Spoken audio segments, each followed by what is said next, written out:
So hello guys, চলে আসলাম নতুন একটা ব্লগ নিয়ে। আর এই ব্লগটাতে যা হয়েছে গাইস না দেখলে কিছুই বুঝতে পারবে না। বাপরে বাপ! যা হয়েছে। আর এখানে ফার্স্টেই দেখতে পাচ্ছ বাচ্চাটাকে কি করছে, তন্ময়দা টইং করে ছুঁয়ে নিয়েছে।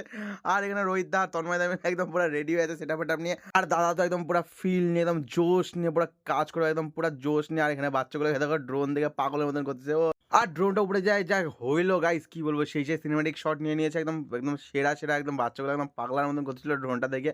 আর আমি এখানে ঘাটি বন্ধন করতে গেছিলাম, আর রোদের মধ্যে মুখ-টুক পুড়ে যাচ্ছিল। কাজ করে এসে দেখি এই ঢ্যামনা আমার জন্য একটা পার্সেল এসেছে, সেই পার্সেলটা আমি আমার জন্মদিনে ওপেন করবো। আর এখানে রোহিতদা দেখো বইস নিয়ে পুরো একদম ফিল নিয়ে দেখছে টিভি। আর আমি এখানে বসেছিলাম, কোনো কাজ-টাজ ছিল না। আর এখানে সেদিনে গ্রুম অ্যান্ড ব্রাইডকে বসিয়ে আমরা নিচে ফটোশুট করছিলাম। এখানে ফটো ফ্রেম একটা শো দেখিয়েছিলাম। আর এখানে দেখতে পাচ্ছেন নাচুনি নাইচেই যাচ্ছে। আর এখানে শ্রেয়া তো একদম পুরা সাদা হয়ে গেছিল, কি আর বলি গাইস। আর এই দেখো আমাদের মেনু কার্ডটা দাদা একদম গলার মধ্যে ঝুলিয়ে নিয়েছে একদম মঙ্গলসূত্রের মতন।